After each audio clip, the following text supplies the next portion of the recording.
Bueno, entonces, por esta razón, el día de hoy vamos a exponer el tema para que ustedes como abogados, una vez que hayan egresado, tengan una opción de un campo laboral que es poco conocido, que es poco abierto. Insisto, es un tanto elitista. ¿Por qué es elitista? Porque en realidad cuesta mucho el educarnos y el adquirir el adiestramiento en esta materia. Aproximadamente un profesional gastamos al año 100,000 pesos para poder capacitarnos dentro de la materia de PLD. Y esta cuestión es que no pagamos los 100,000 pesos aquí en México. Estas cantidades de dinero se pagan por asistir a foros internacionales y se cubren en dólares. Y es todo un cuento tener una cuenta en dólares para poder pagarles a estas entidades este adiestramiento del cual les estoy hablando, ¿sí? ¿A dónde voy con esto? A que las actividades el día de hoy en México son sumamente reguladas. Tal vez ustedes no lo han notado. Tal vez aquellos que pagan impuestos ya desde hace tiempo lo han visto cómo se ha ido transformando poco a poco. A quien todavía no le toca pagar impuestos como profesionista, le puedo decir que el 40% de sus ingresos se van a ir en un 2x3 junto con el pago que van a hacer a sus contadores para acreditar los impuestos anuales o mensuales, dependiendo cómo los vayan a pagar. Pero estas actividades vulnerables incluyen la de nosotros como abogados. Es decir, que nosotros estamos vigilados. Los contadores, los abogados, los notarios, las inmobiliarias, la venta de vehículos, la venta, la construcción, el fraccionamiento, etcétera, son actividades vulnerables. La venta de oro, la compraventa de dólares, la compraventa de relojes finos, etcétera. Estas actividades vulnerables es lo que nos llevan a profesionalizar esta actividad. Hace unos años, hará 10, 12 años, nosotros podíamos tener una cantidad de cheques de viajero hasta por $100,000. Tú podías decir que ibas a viajar por Europa 2 o 3 meses y podías tener estos cheques de viajero hasta por $100,000. No había problema. El día de hoy ya no se puede. Tienes que acreditar con nombre y firma ese cheque de viajero y cuál es el probable destino que por número de cheque podría tener. Es decir, que el día de hoy tener un dinero puede ser todo un problema. Todos quisiéramos tener el bolsillo lleno de euros, pero resulta que el cambiar euros o el cambiar dólares también se vuelve una actividad vulnerable. ¿Alguno de ustedes ha tenido la experiencia de ser llamado por un banco por una operación relevante o una operación inusual? ¿No? Bueno, esto es porque no manejamos más de 200,000 pesos al mes como un ingreso fijo. Pero hay empresas que obviamente no solamente manejan 200,000 al mes, hay empresas que manejan millones al mes. Y estas empresas tienen que emitir constantemente un reporte por estas actividades relevantes o estas actividades inusuales. ¿Cuál podría ser una actividad inusual para ustedes? Que reciban una herencia, producto de la venta de una casa, que se hayan ganado un premio. Si ustedes depositan ese dinero, a eso se le llama una actividad inusual y pueden ser llamados para comparecer y hacer esa aclaración. ¿Sí? Adelante. Estas actividades vulnerables, si ustedes se remiten a la ley, las pueden localizar para que sepan también y conozcan los umbrales que se manejan de acuerdo a cada actividad.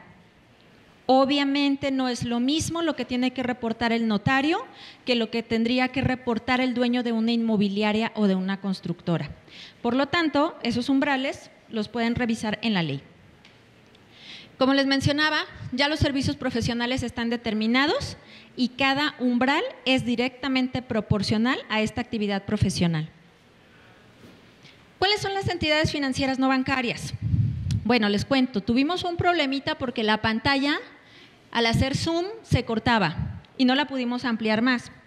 Pero bueno, en lo que alcanzamos a notar, les puedo decir que tenemos a las instituciones de seguros y fianzas, casas de cambio, casas de bolsa, almacenes generales de depósito, fondos de inversión, sociedades de inversión, está Nacional Financiera, está instituciones de banca múltiple, etcétera.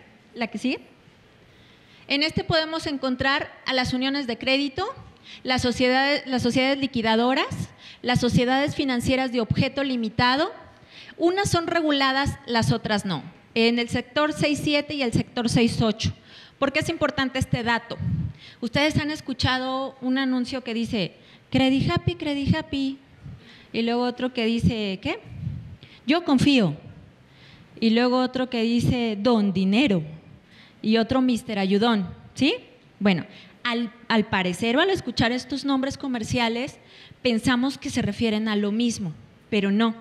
Nosotros tendríamos que ubicar si se encuentran dentro del ramo 6.7 o del 6.8 para saber cuáles son las disposiciones que rigen a cada uno de ellos, porque tal vez Mister Ayudón no es nada de ayudón, y en realidad las disposiciones que rigen a don Mister Ayudón terminan por dejarme sin carro, terminan por dejar sin casa a quien es mi aval, ¿sale? Y esto del Credit Happy, pues a lo mejor no es tan feliz al final del crédito, porque a lo mejor ni podemos pagar el crédito, ¿sí? Entonces, cada sector está debidamente identificado porque cada sector tiene sus propias disposiciones. Ojo, no hay leyes como tal. Nosotros, dentro de las entidades financieras no bancarias, no nos regimos expresamente por una ley, sino por unas disposiciones. Estas disposiciones, ¿por quién son emitidas? Unas por Comisión Nacional Bancaria y de Valores, en la presidencia sub-B, y la otra por parte de Conducef. Por eso cuando tenemos un problema de tarjeta de crédito, ya sea departamental, de banco, etcétera, ahora estas virtuales, acudimos a Conducef, porque son las entidades que nos pueden dar apoyo y son quienes emiten las disposiciones. Muy bien, les decía que nosotros no nos regimos como tal por una ley, nosotros consultamos dos leyes.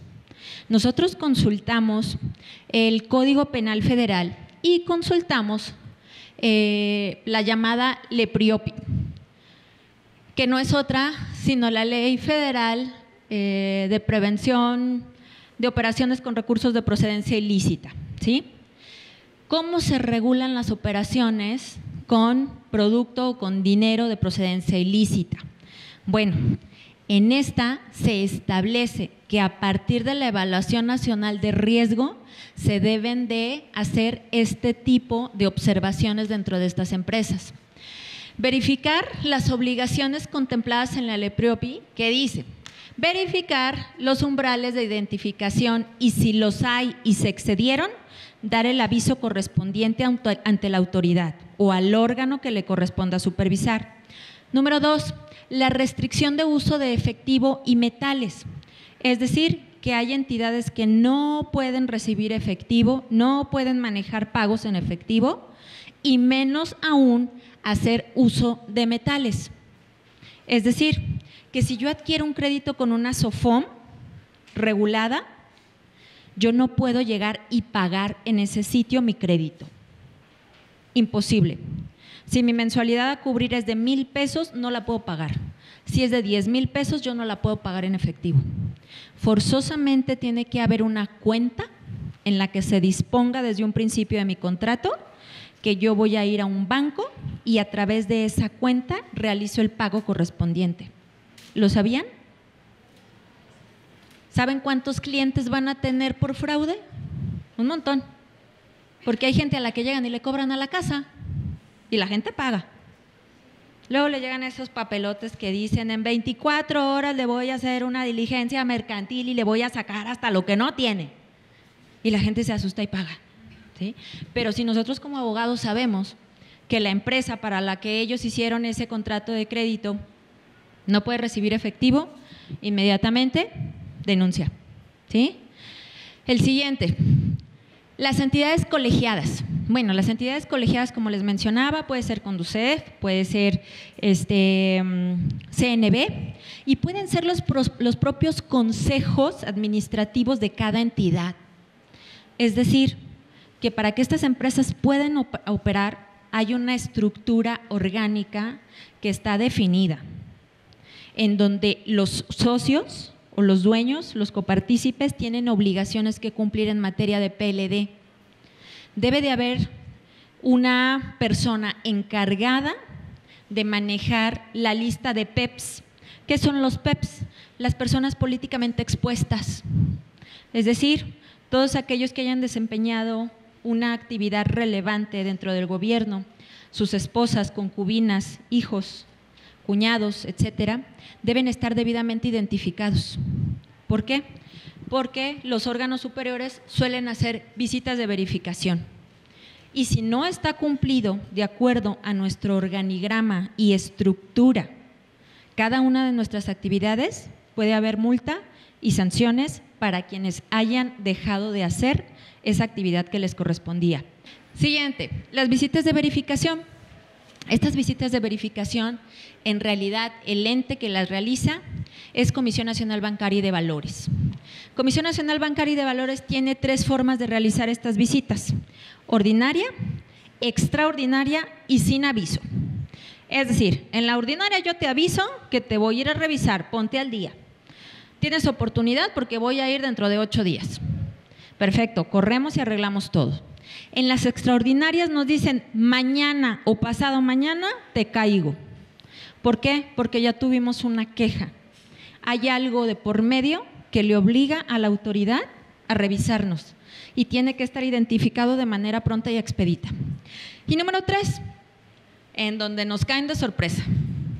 Esta sorpresa tiene que ver cuando ya fuimos identificados como una empresa que está realizando actividades con personas no gratas, con personas que están como parte de nuestra lista negra o parte de nuestra lista gris, que no es otra cosa sino las listas OFAC.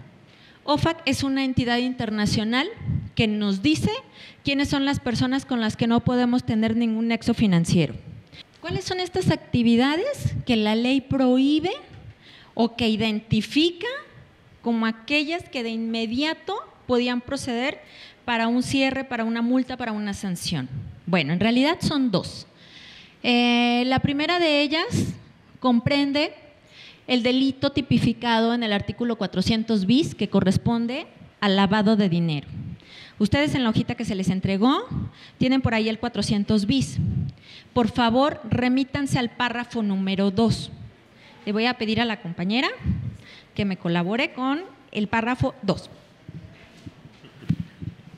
La misma pena se aplicará a los empleados y funcionarios de las instituciones que integran el sistema financiero que dolosamente presten ayuda o auxilien a otro para la comisión de las conductas previstas en el párrafo anterior. ¿Cuáles son las conductas que nos dice el párrafo anterior?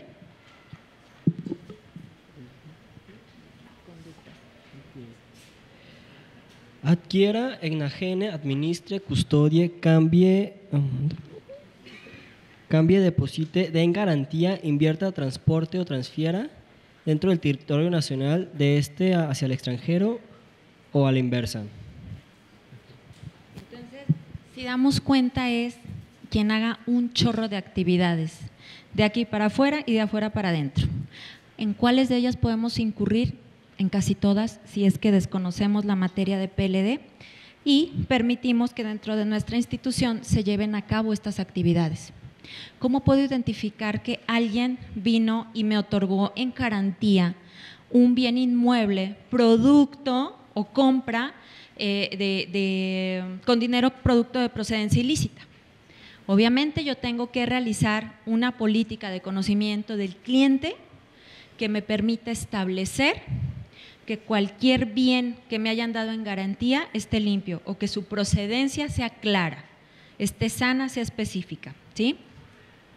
¿Cuál es la otra actividad o el otro delito? El de terrorismo. Esto implica también el financiamiento al terrorismo y las actividades de terrorismo internacional. En este artículo, en el 139, encontramos la definición de terrorismo.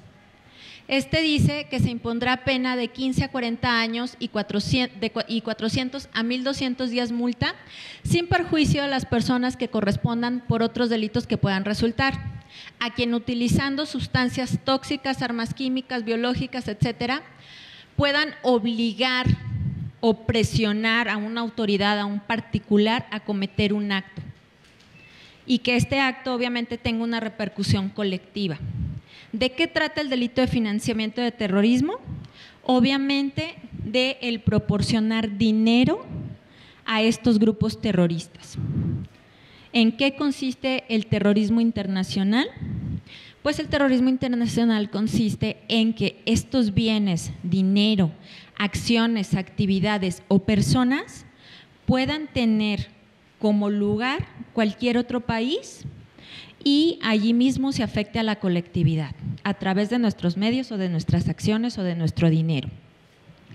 Es decir, que están estrechamente vinculados unos con otros. A modo de conclusión, les puedo decir que el abogado corporativo en las entidades financieras no bancarias tiene un papel preponderante, sumamente relevante. El dar cumplimiento a la normativa y prevenir las operaciones con recursos de procedencia ilícita y las actividades vulnerables obviamente le va a permitir a una empresa crecer, no solamente mantenerse. Es el oficial de cumplimiento quien realmente puede llevar a un segundo nivel o a un tercer nivel una empresa. ¿Por qué el oficial de cumplimiento? Porque es la primera línea de defensa dentro de la empresa. Si yo logro que esa primera línea esté ajustada a derecho, esa empresa va a crecer. Si yo permito como oficial de cumplimiento que me metan gol, lo más seguro es que esa empresa se pierda. El abogado corporativo tiene que especializarse en materia internacional basada en lo que el grupo Gafi ha expuesto durante cada año en sus reuniones. El grupo Gafi ha crecido bastante. Ellos han tomado la iniciativa a partir de una determinación. Todas las estructuras financieras de los grupos o de crimen organizado o de las organizaciones criminales, como lo quieran llamar, tienen que ver con esta solidez que tienen en su estructura económica. Una parte mala de convertirse en oficial de cumplimiento certificado es que aparece una lista y en esa lista aparece tu nombre y cualquiera te puede contratar y pagarte muchos millones para que tú vengas y le asesores y le digas cómo evadir ese cumplimiento. Obviamente es un precio muy alto el que en realidad se puede pagar al aceptar una propuesta de esas. Por eso la ética de la cual les hablaba al inicio de mi charla. Es muy importante conservarnos en la medida de lo profesional, en que si nos vamos a instruir y si nos va a costar tiempo, dinero y esfuerzo, que valga la pena hacerlo redituable dentro de los lineamientos posibles. Obviamente, una estructura financiera que provee o sustenta las actividades de un cártel o de un grupo criminal va a manejar muchos millones. Pero insisto, todo tiene un precio. Por lo tanto, antes de aceptar una propuesta de esa índole, habría que pensar si vale lo que realmente nos va a costar. ¿Sale? Y ya por último les puedo decir que en México debemos establecer la directriz que permita al abogado corporativo ampliar el horizonte de esta materia. Es decir, que si yo llevo esta charla a una universidad privada, el 80% me va a decir que está relacionado con el tema y va a conocer y va a saber de qué le estoy hablando. Pero ¿por qué las universidades públicas no lo tenemos? ¿Por qué se me limita? ¿Por qué no lo tengo? ¿Por qué lo desconocía? ¿Por qué no se me genera aunque sea la duda? El día de hoy yo los invito a que reflexionen, por lo menos en un día común y corriente, lleno de sol, en donde no haya mucho que hacer y tal vez tengan una bebida espirituosa en la mano y me digan ¿por qué? ¿Por qué no se los habían mencionado? ¿Por qué no saben que el abogado corporativo tiene un campo de trabajo tan excelente dentro de las entidades financieras no bancarias?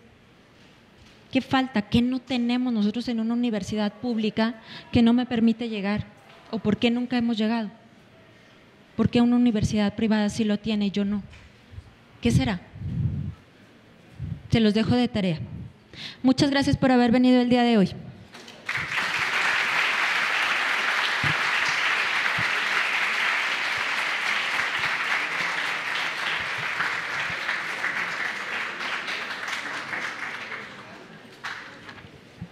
Bueno, ahora abriremos un espacio de preguntas y respuestas para todos los que gusten preguntarle algo aquí a la doctora, aprovecharla al máximo.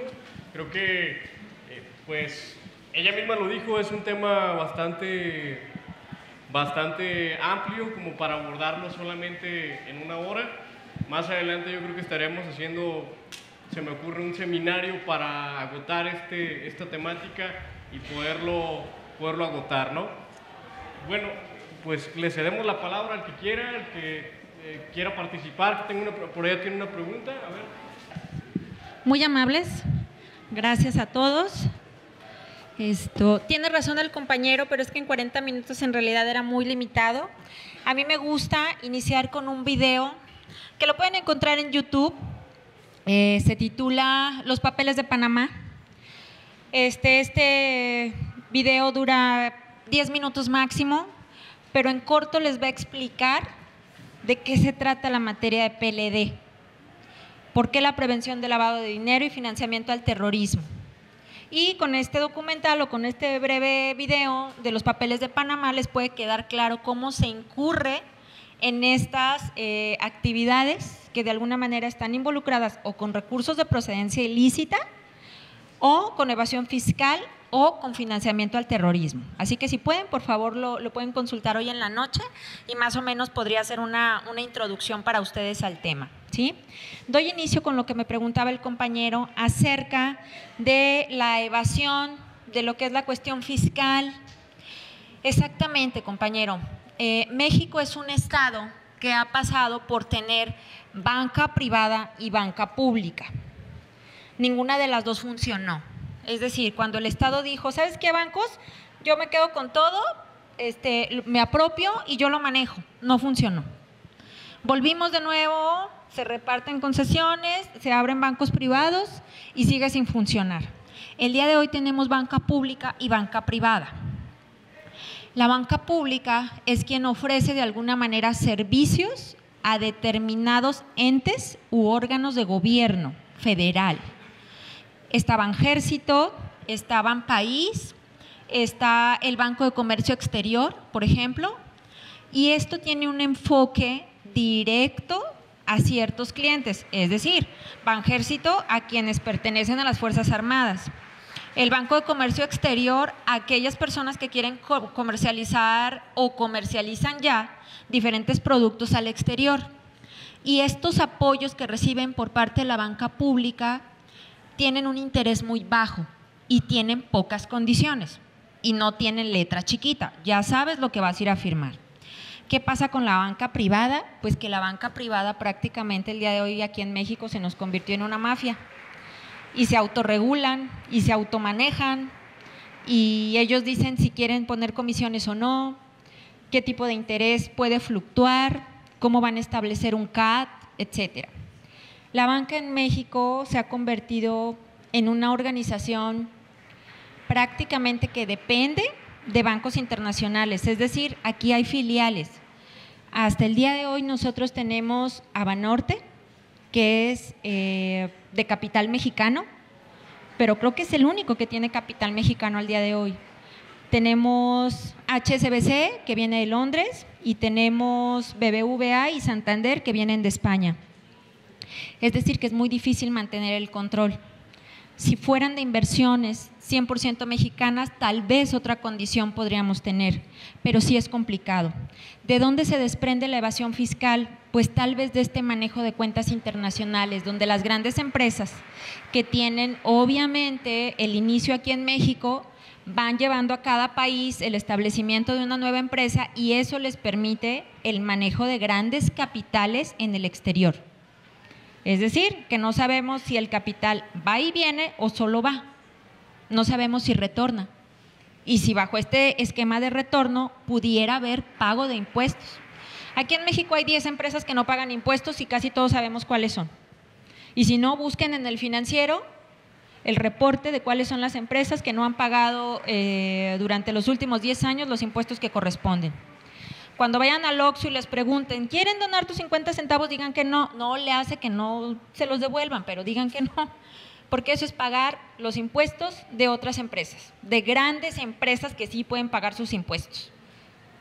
Y ese es un principio malintencionado, el establecer una AC para ayudar a un grupo vulnerable y con ello evadir el pago de impuestos. Eso es una vergüenza a nivel internacional. El otro compañero, quien me preguntó cómo contrarrestar las fuentes que producen los ingresos para las organizaciones terroristas. Como les comentaba, los instrumentos internacionales que se han firmado, las convenciones que se han celebrado, tienen la intención de romper este esquema de financiamiento. Pero vamos, sin ánimo de molestar a nadie. Hay ocasiones en que las religiones se vuelven una idolatría. Y esta idolatría malentendida puede llevar a alguien a entregar todos sus bienes y posesiones, a rendir culto.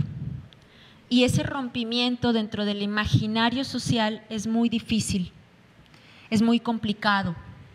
Tal vez si pudiéramos romper las estructuras financieras, estarían débiles, pero lo más difícil es romper dentro del imaginario colectivo esta idea de yo apoyo a mi profeta, que por lo menos en los grupos de Medio Oriente, llámese ISIS o llámese el grupo talibán, es lo que priva, es lo que reina. Yo tengo que apoyar a mi profeta, vivo para mi profeta y muero por mi profeta.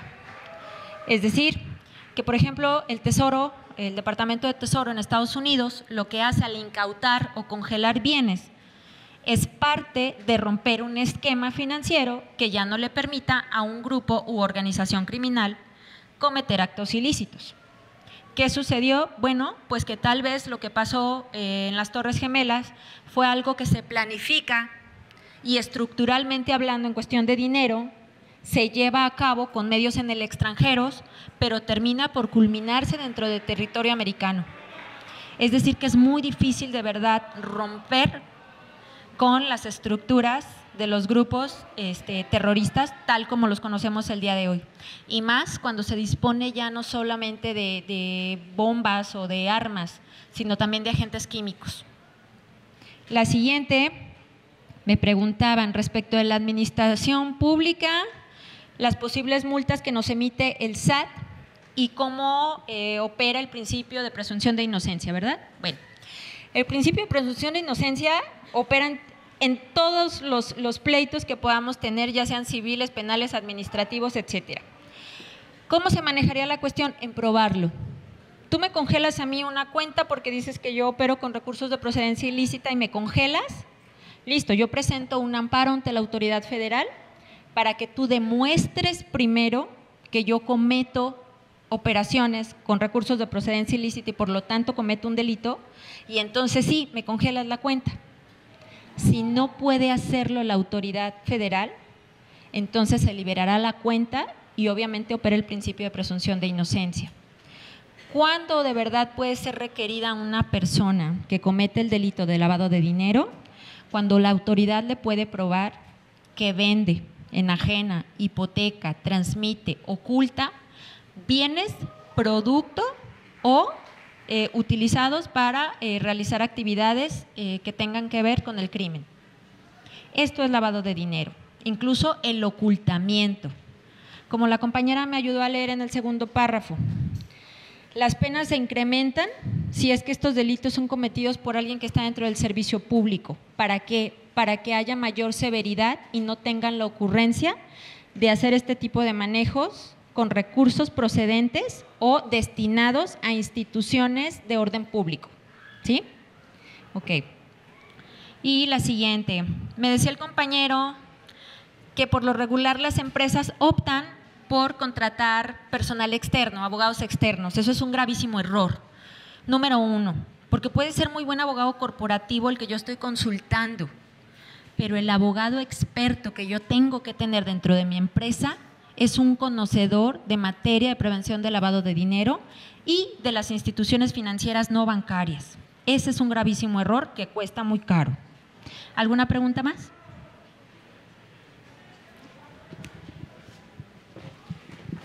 Doctora, pues muchísimas gracias.